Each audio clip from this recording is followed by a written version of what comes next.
Hello, my dear students. I hope you all are doing great. Student, once again, I welcome you all on this strategy wala session, which is purely and exclusively for CBSE Term 2 students. Students, I hope and I believe your preparation is almost done now for this CBSE Term 2 exam. Student, now it is the best time to write more and more practice paper. If you write more practice paper, obviously your writing skill will improve, and finally your marks in the upcoming board exam will improve. Student, if I talk about today's session, this particular session will be a sample paper discussion session. I have taken a chemistry sample paper from CBSE website, and I will discuss briefly all the questions from this sample paper. Apart from this, I will also give you important tips which we must follow in order to maximize our score. Students, so let's start our today's session. As soon as you are given your question paper, I strongly recommend you to go through all the instructions very carefully. Although 99% of the time we are thoroughly aware with the format, with the marking scheme, with total number of questions, still we should read all the instructions very carefully, just like this. Read the following instructions very carefully. First, there will be 12 questions in the question paper with internal choice. We'll have three sections, section A, section B, and section C. If I talk about section A, we'll have three questions. Question 1 to 3, very short answer, and they will carry 2 marks. Students, basically if I talk about this particular section, that is section A, you can simply answer in bullet points, write the necessary equations, write the necessary chemical reactions. Student, if you are writing the chemistry paper, it's always important to write the chemical reactions involved. Next, if I talk about section B, we'll have questions from question number 4 to question number 11, and these questions are SAQs, short answer questions. You will be awarded 3 marks for each questions. Student, then if I talk about question number 12, basically it is a case based question, case study questions, and it will be carrying 5 marks. So total number of questions 12. Section A 1 to 3, section B 4 to 11 carrying 3 marks, and section C 1 question of 5 marks, case based. Am I clear, students? Now students, I'll briefly discuss all the questions in this particular paper, and I will discuss the concepts related to it. The question 1 says, arrange the following in the increasing order of their properties indicated. Okay. Bit A, we are given different acid and we have to arrange these acids in the increasing order of their pKa values. The acids given are benzoic acid, phenol, picric acid, and salicylic acid. Perfect. Let's write the structure of these acids. Benzoic acid, this is the structure of benzoic acid. Right, student? Okay. Then we have phenol. The structure of phenol is like this. Then we have picric acid. Picric acid is 2,4,6 trinitrophenol, and NO2, NO2, NO2. This acid is a really stronger acid. And then we have salicylic acid, orthohydroxybenzoic acid, right? I hope you remember orthohydroxybenzoic acid. Student, if I talk about the acidic strength of these acids, the picric acid is a stronger one. Then we'll have salicylic acid, then we'll have benzoic acid, and phenol will be least acidic. Now, but we have to write the pKa in, we have to arrange these acids in the increasing order of their pKa. Acidic strength is inversely proportional to pKa. Weaker the acid, higher will be the pKa. So can I say among all these acids, phenol is the weaker one? So it will have maximum pK. Phenol, maximum. Then benzoic acid, picric acid, and salicylic acid. Among these three, benzoic is relatively a weaker one. So it will have much higher pKa value. So after this phenol, we'll have benzoic acid, benzoic acid.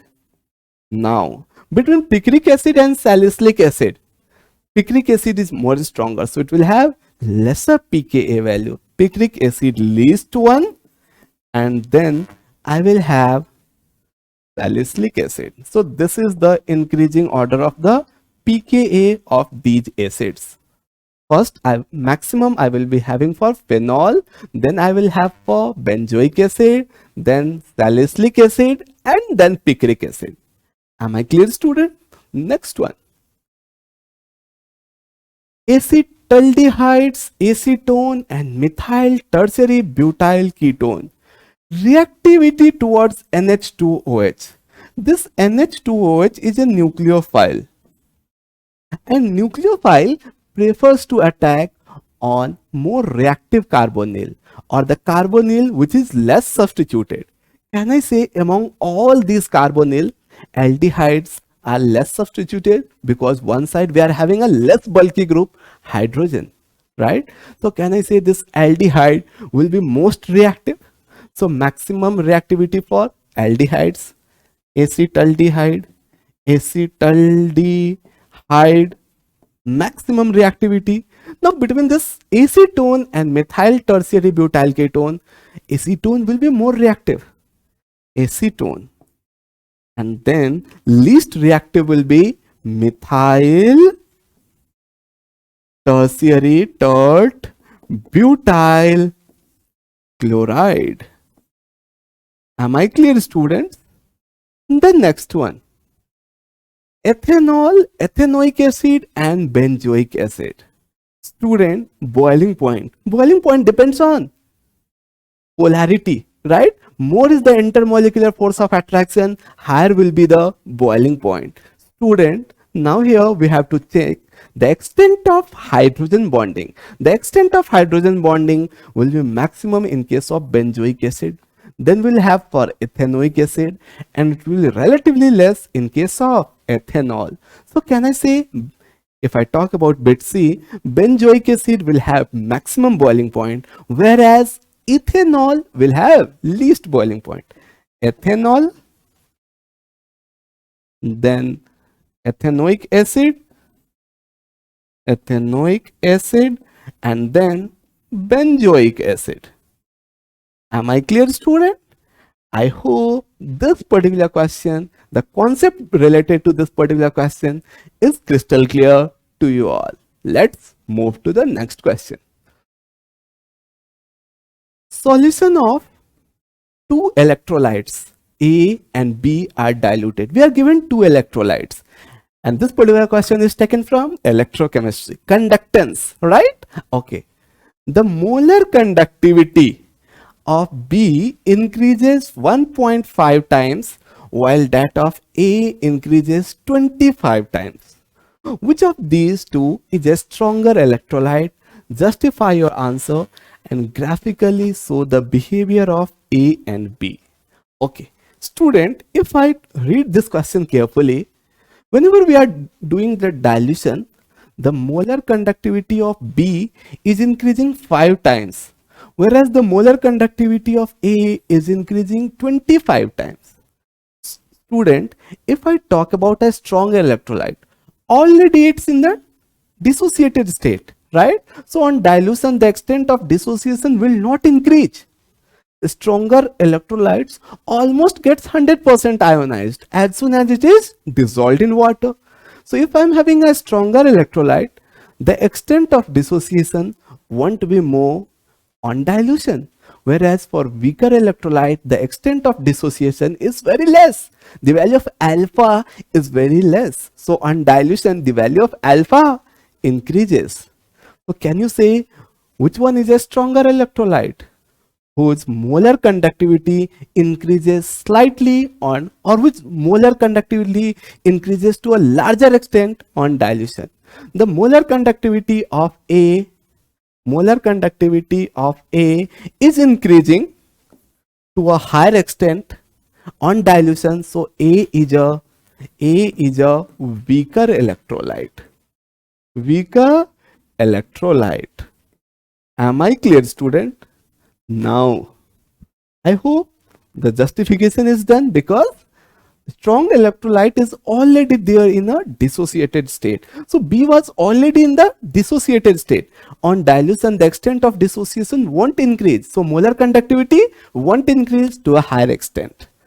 Student, now if I have to plot a graph, molar conductivity lambda m versus C, for weak electrolyte, it goes like this. Whereas for a stronger electrolyte, it's like this. This is for strong electrolyte, whereas this rectangular hyperbolic nature is for weak electrolyte. Am I clear, students? I hope this particular question is also crystal clear to you all. Let's move ahead. Now let's move to question number 3. If I talk about the question number 3, it says give reason to support answer. Presence of alpha hydrogen in aldehyde and ketones is essential for aldol condensation. Student, what do we mean by the term alpha hydrogen? C double bond OH, H, R or H, like this. Student, if I talk about this particular compound, this carbon is referred as alpha carbon. Alpha carbon containing hydrogen is referred as alpha hydrogen. And this alpha hydrogen is slightly acidic in nature. It is acidic in nature. Acidic in nature. Why? Why it is acidic in nature? Due to the presence of an electron withdrawing group C double bond O. This one is a electron withdrawing group. This electron withdrawing group makes this alpha hydrogen more acidic. Now if I talk about aldol condensation reaction, this reaction occurs in 2 steps. Step 1, it's acid base reaction only. Acid base reaction only. The base is dilute NaOH, dilute KOH. So student, this acidic hydrogen, this acid is coming only from the carbonylic carbon. That's why if we won't have any alpha hydrogen, we won't have acid, the first step itself won't occur. Am I clear? That's why presence of alpha hydrogen, which is acidic in nature, is mandatory for aldol condensation. Am I clear?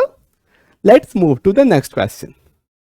Give reasons. Once again, we have to give reasons. 3-hydroxy pentane 2-on shows positive tolerance test. Silver mirror test, right? Silver mirror test. Here we get a precipitate of Ag. Now, let's write the structure of 3-hydroxy pentane 2-on. 1, 2, 3, 4, 5. Pentane 2-on. So it's 2. And here we'll have OH. Now, can you comment on this particular compound? Can I say it's alpha hydroxy carbonyl or alpha hydroxy keto? Student, among ketone, only this particular ketone will give tolerance test. Rest all ketone won't respond positively towards tolerance test. Only alpha hydroxy ketone will give positive tolerance test. Since it's a alpha hydroxy ketone, that's why it will give positive tolerance test. I hope the concept related to this particular question is also clear. Shall we move ahead? Let's move ahead. Account for the following. Aniline cannot be prepared by the ammonialysis of chlorobenzene under normal condition. Okay. We have to prepare aniline from chlorobenzene.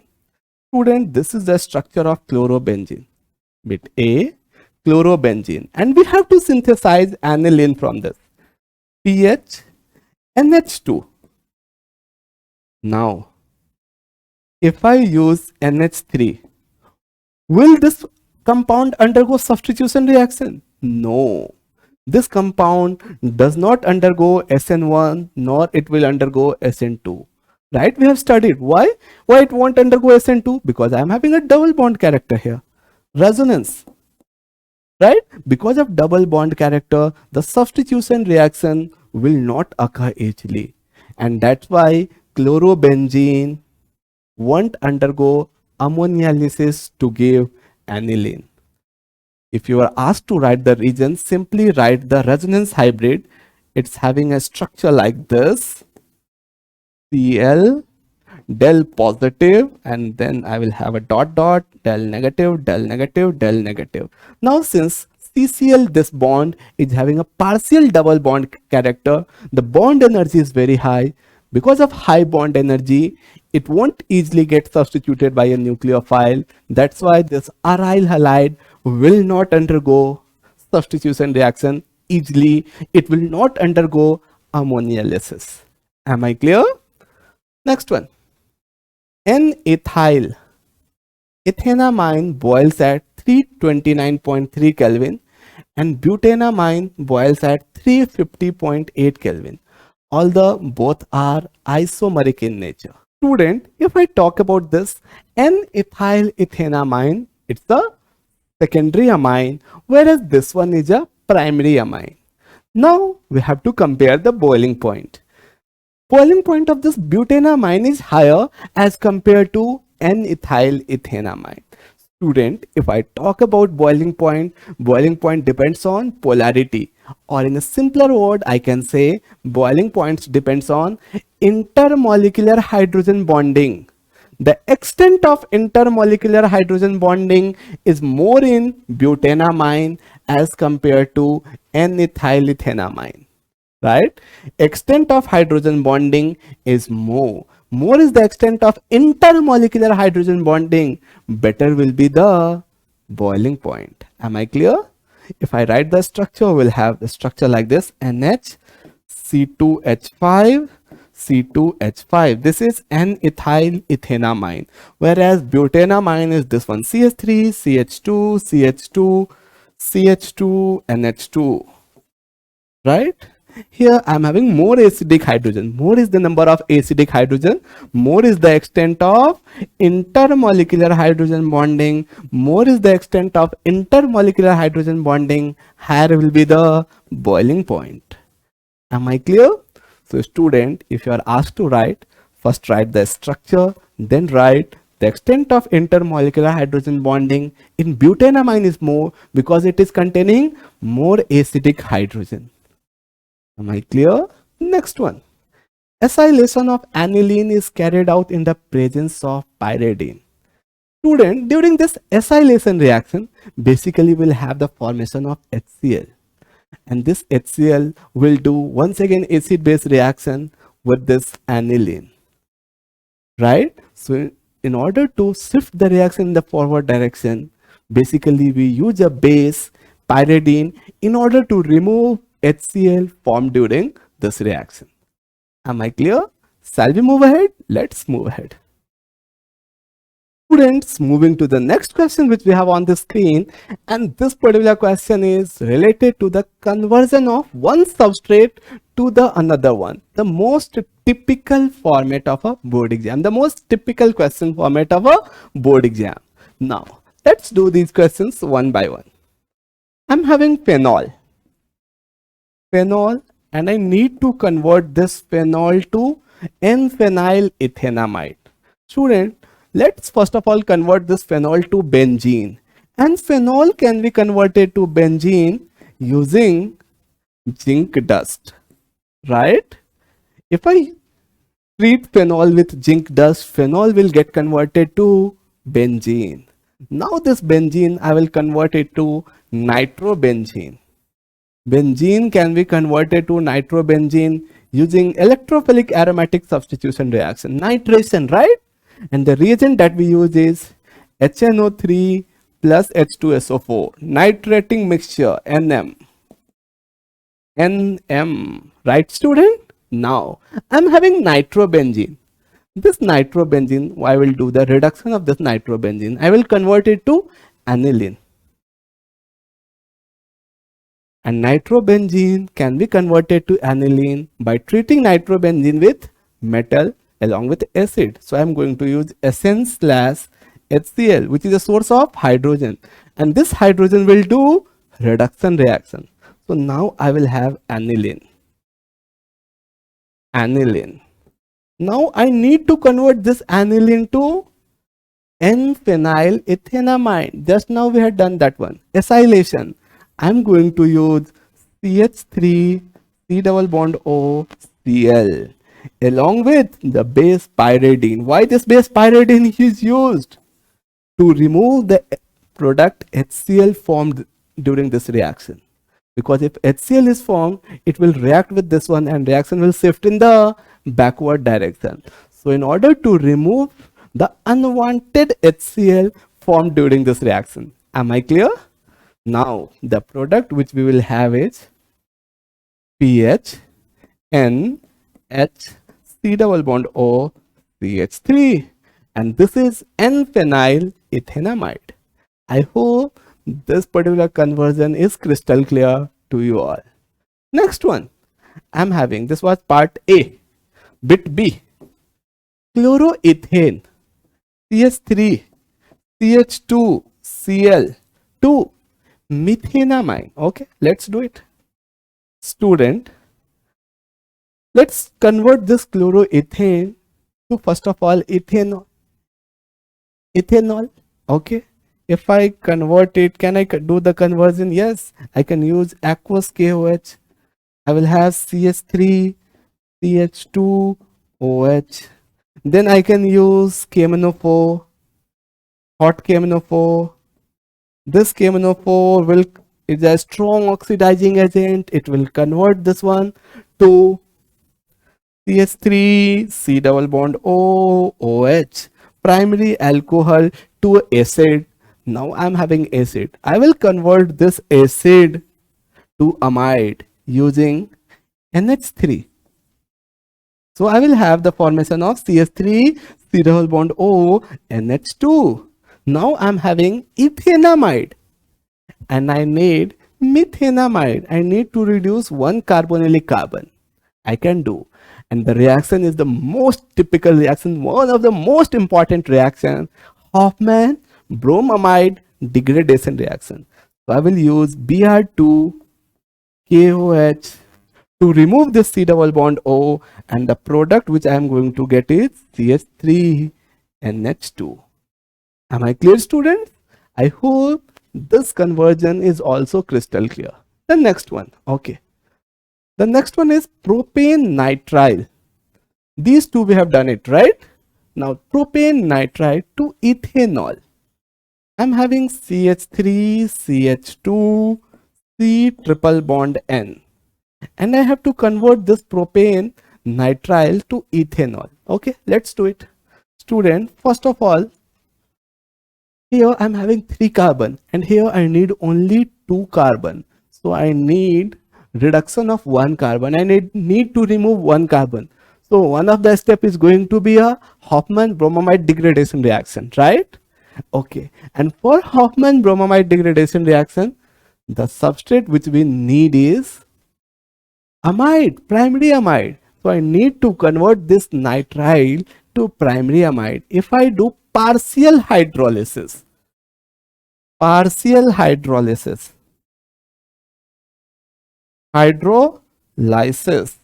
this nitrile will get converted to amide, CH3 CH2 C double bond O NH2. Now I will use Hofmann bromamide degradation reaction, Br2 KOH. This C double bond O will get removed. So I will have the formation of CH3 CH2 NH2.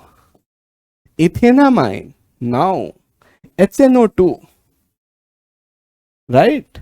As soon as I use HNO2, I will have the formation of diazonium, and this diazonium N2 positive, very good leaving group, will get substituted by OH. So I'll have the formation of CH3 CH2 OH. If it is ethanol, we'll stop here. If I need to convert this ethanol to ethanol, then I will use PCC, and then I can get even this one, C double bond OH. I think in the original question, we have to convert it to ethanol. Here there was just typing error, I think. So even I have converted this ethanol to ethanol also. If it's ethanol only, I'll stop this reaction here only. Am I clear, students? Let's move ahead. Students, let's move to the next question. And moving to the next question, which we have on the screen, is taken from the topic coordination chemistry, CC. Right? One of the most important topic of inorganic chemistry. Let's read this particular question. NiH2O whole 6,2 aqueous is green in color, whereas NiH2O whole 4 En2 plus aqueous is blue in color. Give reason in support of your answer. Okay. So student, basically this complex is green, whereas the complex containing En is blue in color in its aqueous form. Can you tell me the reason? Why so?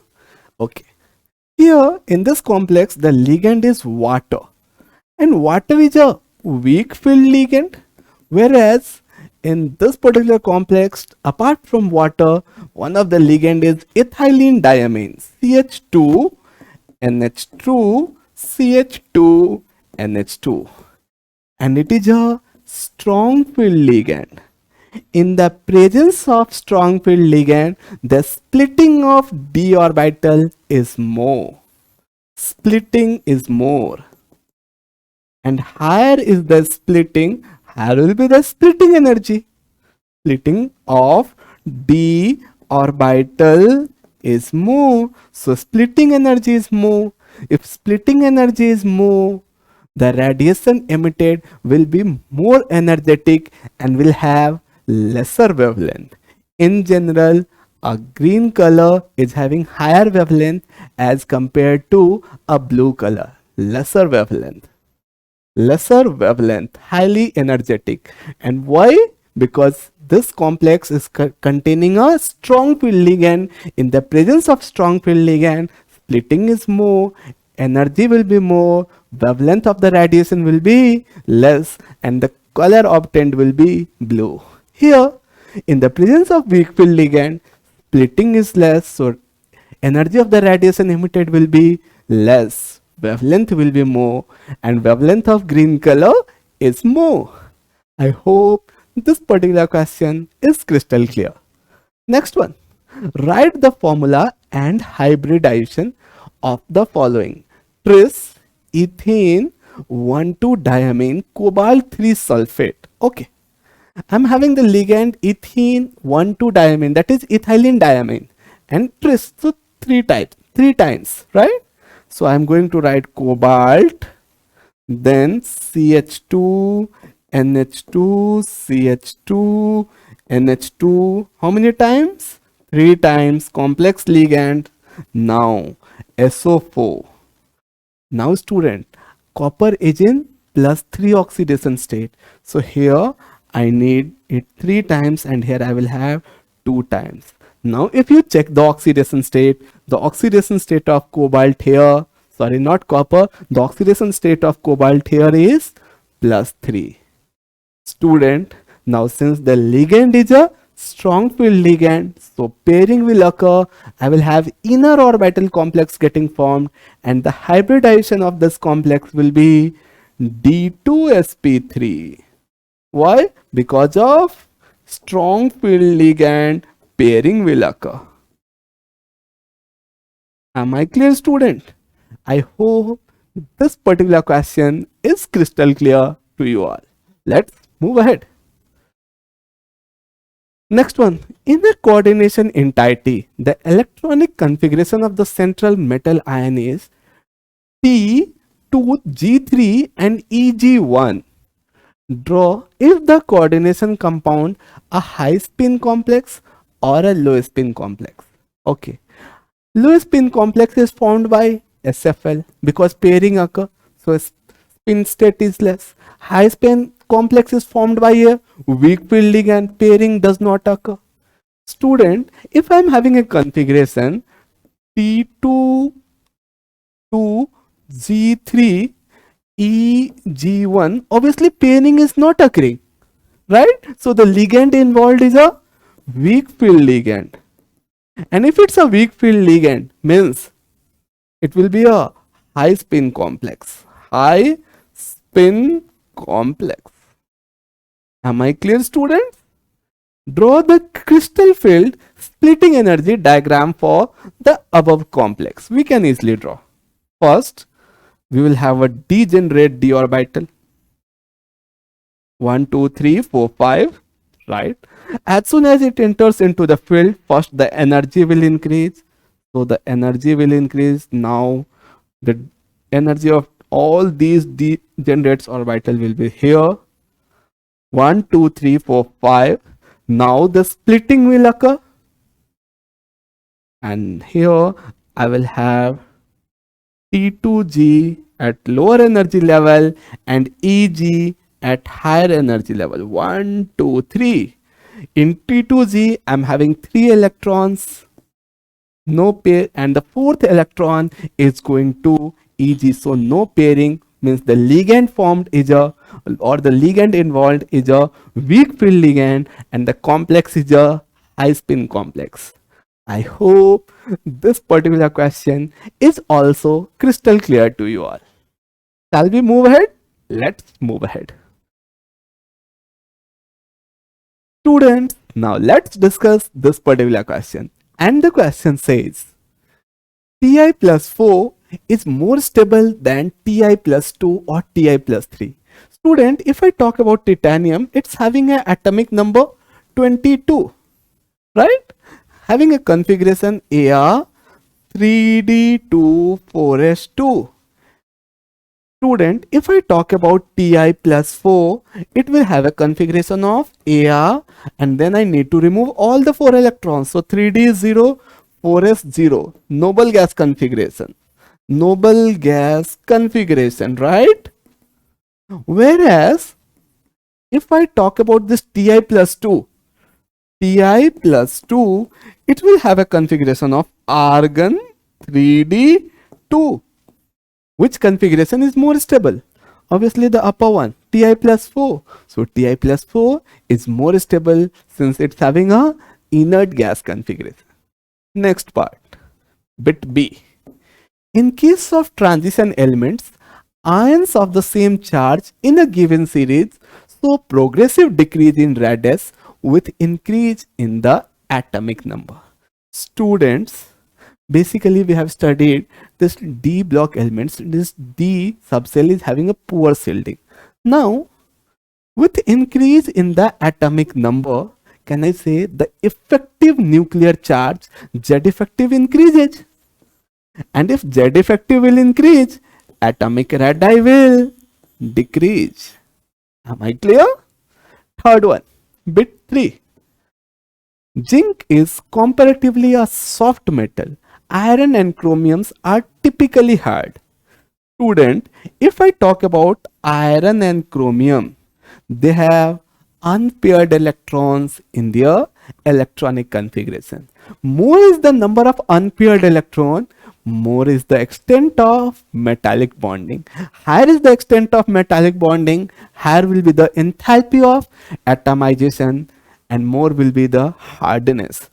Because iron and chromium are containing unpaired electrons, so they have high enthalpy of atomization, they are typically hard. If I talk about zinc, it's having a configuration 3D10 4s2, no unpaired electron. Zinc configuration argon Ar, then 3D10 4s2, no unpaired electron. If it does not have any unpaired electron, the extent of metallic bonding is less. Enthalpy of atomization is less. So it's comparatively a soft metal. It's having less boiling and melting point. Am I clear? I hope this particular question is also crystal clear to you all. Shall I move ahead? Let's move ahead. Next one. And student, if I talk about this particular question, it's basically taken from carbonyl compound.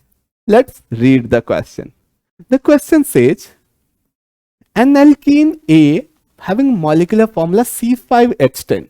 We don't know the structure. but the formula is C5H10. So it's sort of pentene type.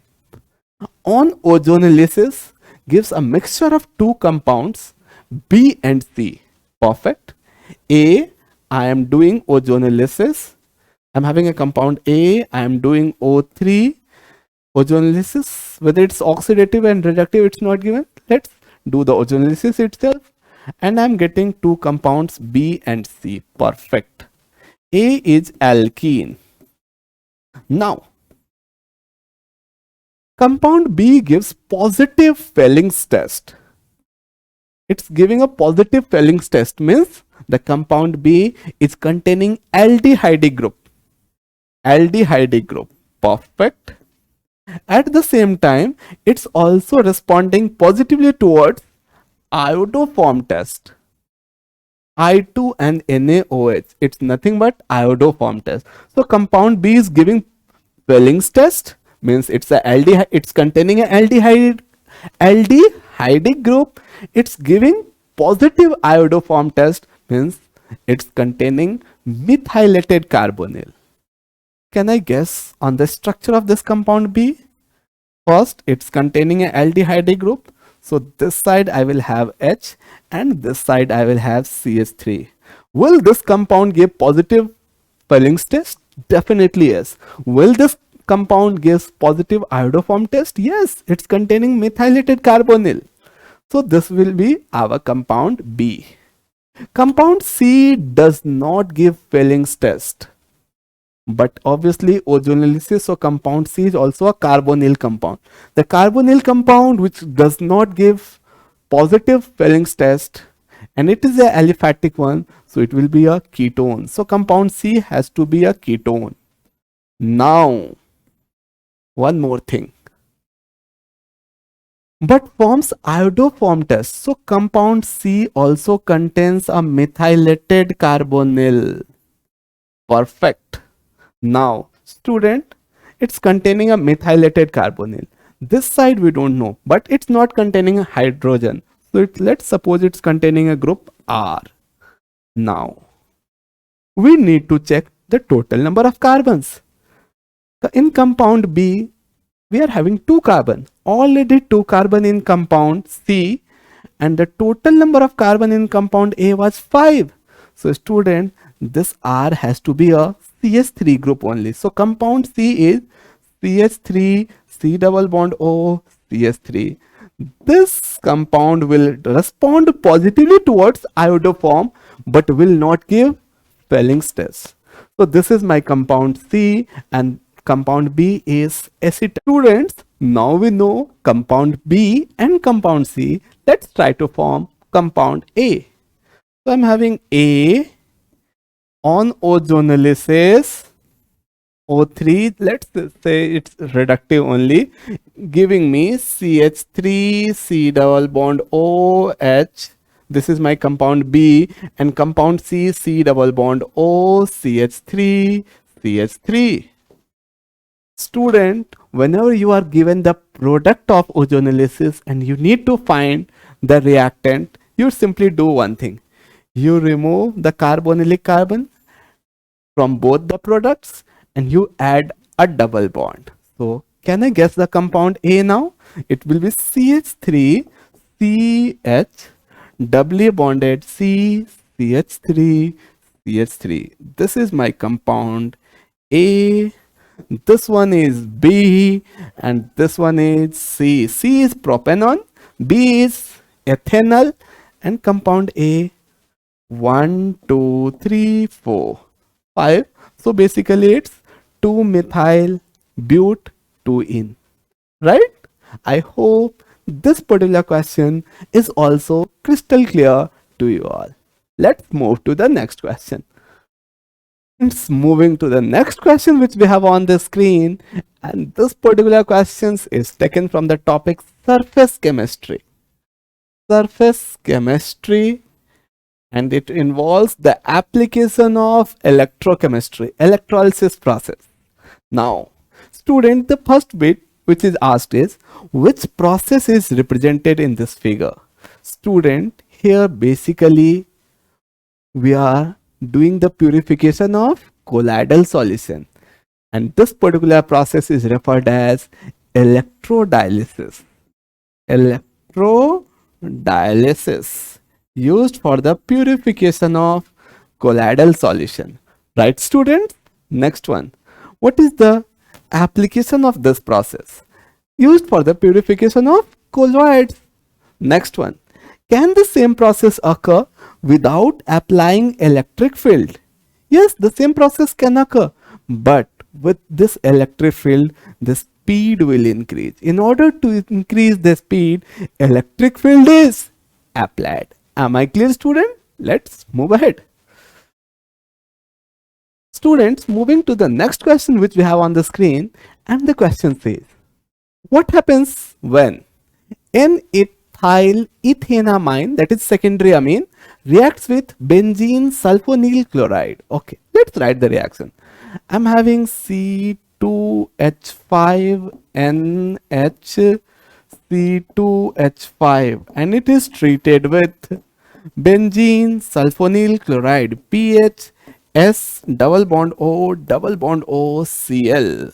This reaction here, this one will act as a nucleophile. So the reaction occurring is SNAE, addition elimination, and the product which I will get is pH S double bond O N E T NN diethyl benzene sulfonamide. Am I clear, student? Okay, this is my reaction number 1. Next one, benzyl chloride is treated with ammonia followed by the reaction with chloroethane. Okay, first of all, I will write the structure of benzyl chloride. pH CH2Cl, it's treated with ammonia, nucleophilic substitution reaction, stronger nucleophile, and here I will have SN2 reaction. I will have the formation of pH CH2NH2, substitution reaction. Right now this one is treated with chloromethane CH3Cl. Once again I will have SN reaction. This one will act as a nucleophile, will do SN2 reaction, and I will have the formation of pH CH2NH, and now I will have CH3, a secondary amine. Right, student? Okay. Third one, if I talk about the reaction third, what does this bit third say? Aniline reacts with chloroform in the presence of alcoholic potassium hydroxide. Okay, aniline, the structure of aniline is aniline, right? A primary amine treated with CHCl3 in the presence of a strong base, that is alk-KOH. This reaction is carbylamine test. I will have the formation of isocyanide, right? So the formation of PHNC, isocyanide. Am I clear, students? I hope all these three reactions are crystal clear. This one is carbylamine test, this one is ammonialysis reaction, and the upper one, basically this reagent is Hinsberg reagent. We use to identify primary, secondary and tertiary amine through this particular reagent. Am I clear, students? Let's move ahead. Write the IUPAC name of the following compound. Okay, first of all, let's try to identify which type of amines it is. This 3-degree amine, right? Now can we write the IUPAC nomenclature of this 3-degree amine? Definitely yes. One group is methyl, one group is ethyl, and other one is benzene, bulkier one. So this one will be my parent, and these two will be treated as alkyl. N-alkyl alkanamine. Am I clear? Now ethyl, the word is the alphabetical order, so I will write N ethyl N methyl benzenamine. Mine. Am I clear, students? Next one. Complete the following. I am given nitrobenzene. This nitrobenzene is treated with metal in the presence of acid SnHCl. So it will act as a source of hydrogen, and what this hydrogen will do? Reduction reaction. Nitrobenzene will get converted to aniline, pH NH2. Now this aniline is treated with bromine water. I will have the formation of NH2, and all the ortho and para positions will get substituted by bromine. Whenever I am having phenol treated with bromine water, aniline treated with bromine water, simply substitute all the ortho and para positions with bromine. Next one, it's treated with HNO2, NaNO2 plus HCl, HNO2, I will have the formation of diazonium salt, N2 positive, Cl negative, and here I'm having bromine, and bromine. And now it's further treated with HbFO, source of fluorine. So I will have the formation of fluorine here, and rest at all position I will have bromine. Am I clear, student? I hope these two particular questions are also crystal clear to you all. Shall we move ahead? Let's move ahead. Friends, if I talk about this particular question, this question is taken from the topic electrochemistry. Okay. And student, if I talk about this particular question, it's simply taken from galvanic cell, and here we have to use Nernst equation. But first of all, in this question we have to write the galvanic cell representation of our given cell.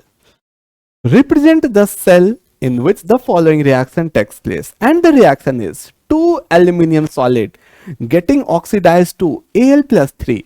So can I say this aluminium will act as anode? And in the galvanic cell representation, we write anode first. So first I will have aluminium solid, the metal part, then the oxidized part, Al3 plus. It's there in the aqueous state, having a concentration 0.01 molar, right? This is my anode. Now I'm going to write cathode. I'm having cadmium, Cd plus 2 getting reduced to cadmium solid. I am going to write cadmium in the aqueous state, having concentration 0.1 molar, to Cd solid. Am I clear, student? So this is my galvanic cell representation. This part is anode and the right one is cathode. Now we are asked to calculate E cell for this reaction. They have given E naught. Now we'll use Nernst equation for that. E cell is equals to E naught cell minus 0.059 by N log cube. Can you tell me Q, reaction quotient for this particular cell reaction? Cadmium solid active mass 1, aluminium solid active mass 1. So if I write the expression of Q, first I will write the product side, active mass of aluminium 3 plus. So Al3 plus, stoichiometric coefficient is 2. Active mass of Al3 plus power 2 upon active mass of cadmium 2 plus power 3. Am I clear, students? Now, what is the active mass of Al plus 3? It's 0.01. So 0.01 to the power 2 upon 0.1 to the power 3. Perfect. Now, can you tell me the value of N, number of electron transferred? Student, in this case, the value of N is 6. 0 2 plus 3. plus 2 to 0. So in order to balance it, you need to multiply it by 3. In any redox reaction, the number of electron lost should be equal to the number of electron gained. So the value of N is 6. Now, E naught 1.26 minus 0.06. For simplification, we can take approximate value upon 6 log of this one, 10 raised to the power minus 2 to the power 2 upon 10 raised to the power minus 1 to the power 3. So it's 10 raised to the power minus 4 upon 10 raised to the power minus 3. Moving to the next particular question, and the question which is there on the screen is basically taken from D block and F block elements, group chemistry. Let's read the question.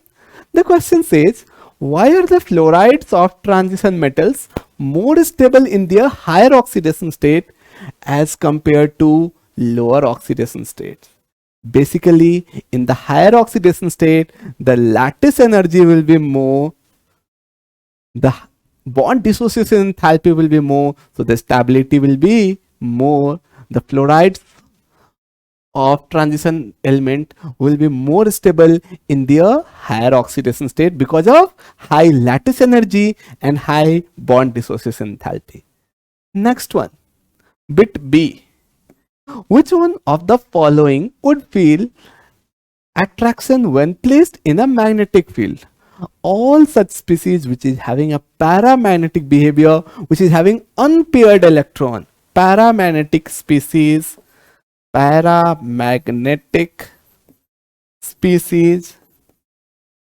gets attracted in magnetic field.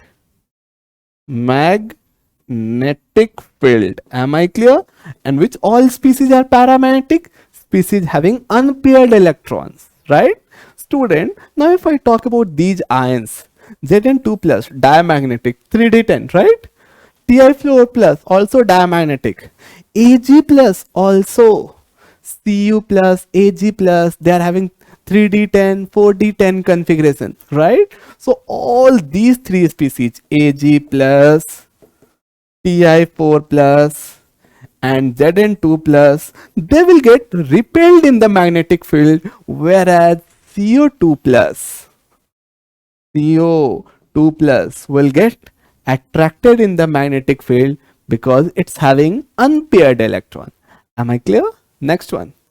It has been observed that the first ionization energy of 5D series of transition elements are higher than that of 3D series and 4D series. Student, basically as we move from 4D to 5D, electrons are filled in 4f, and now we know that this 4f is having poor shielding, right? If the shielding will be poor, can I say Z effective will increase? With increase in the Z effective, ionization enthalpy increases. That's why the first ionization enthalpy of 5D series is more as compared to 3D and 4D series, and the reason is increased Z effective. Am I clear? Let's move ahead. Okay. Students, now we are given one more question related to this D and F block. DF block elements, group chemistry. On the basis of the figure given below, answer the following questions. Okay. Why manganese has lower melting point than chromium? Student, melting point simply depends on a strength of metallic bonding. And the strength of metallic bonding simply depends on number of unpaired electrons. The species having more number of unpaired electron will have higher extent of metallic bonding and will have higher melting point. Chromium is having more number of unpaired electrons, so it will have higher melting point as compared to manganese. Am I clear? Here the configuration is 3d5-4s1, 6 unpaired electron. Here in case of manganese, I am having only 5 unpaired electron, 3d5-4s2. right? Chromium having more number of unpaired electron, higher strength of metallic bonding, higher will be the melting point. Bit 2. Why do transition metals of 3D series have lower melting point as compared to 4D series? Student, as we move from 3D series to 4D series, the atomic size increases, the molecular weight, everything will increase. So intermolecular force of attraction will increase, the strength of metallic bonding will increase, and if the strength of metallic bonding will increase, the melting point will increase. Am I clear? Next one. In the third transition series, identify and name the metal which is having highest melting point. This one. And it's nothing but tungsten. Tungsten is having highest melting point. Am I clear, students? So I hope these questions are crystal clear to you all.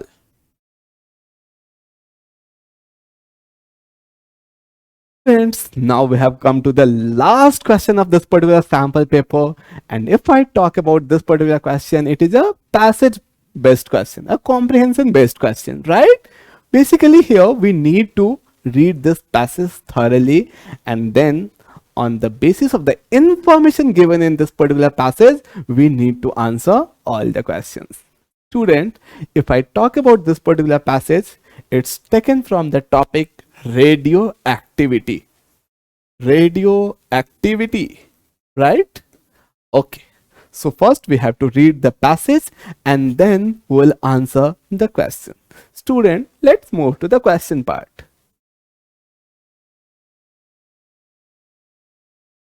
Now, students, now let's do the questions based on the passage.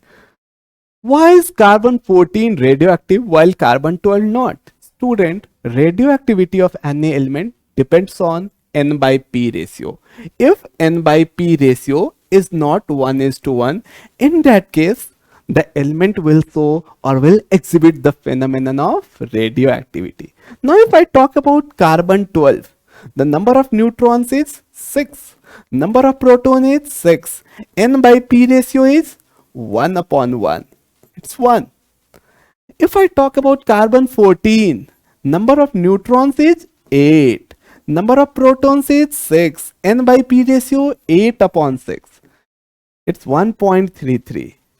N by P ratio is not 1. Student, for a lighter element, if N by P ratio is not equals to 1, in that case, the element will exhibit the phenomenon of radioactivity. That's why this carbon 14 is a radioactive element.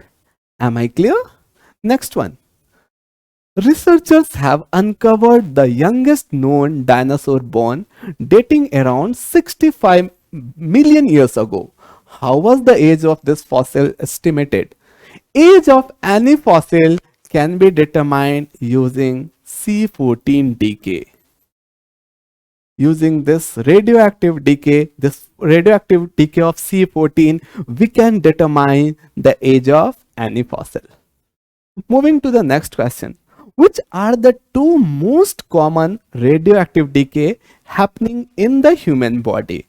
Student, the two most common radioactive decay which occurs inside our human body. First, it's the conversion of C14 to stable nitrogen 14. This is the first radioactive decay. One more radioactive decay may occur inside our human body. That is the decay of potassium 40 to calcium 40, stable one. Right? So these two decay occur inside our human body. Next one. Suppose an organism has 20 gram carbon 14 at its time of death. Perfect. Approximately how much carbon 14 remains after 10,320 years? Student, this particular question is based on radioactive decay, first order radioactive decay, and for that we have the formula T equals to 2.303 upon K log of C naught upon Ct. C naught is the weight at the time of death. So what's C naught value? 20 gram. Ct we have to calculate. Now you will ask, what's T? T is 10,320 year. Now you will ask, sir, is the value of K given? Yes, indirectly. They have given the half-life in the passage. So K can be determined as 0.693 upon T half. And T half is 6,000 years. So it's 0.693 upon 6,000. Now student, we know K, we know all these things, we know T. Can we calculate CT from here? Yes, we can easily calculate. Am I clear, student? Let's move ahead. Moving to the next question, which we have a similar question. Approximately how old is a fossil with 12 gram of carbon 14 if it initially possessed 32 gram of carbon 14? Student, once again C0 is given and that is 32 grams. CT is given here and that is 12 grams. K value we know. K is how much? 0.693 upon T half and that is 0.693 upon 6,000. So we know the value of K, we know C0 and CT. Now we have to find the age. T is equals to 2.303 upon K log of C0 upon CT. You need to substitute the data and from here you can calculate T. Am I clear, students? So I hope you're crystal clear with this particular question also. And student, with this particular session comes to an end. If you have any doubt related to the discussion of this particular sample paper, feel free and do mention in the comment box if you have any doubts. Students, I thank you all for watching this lecture.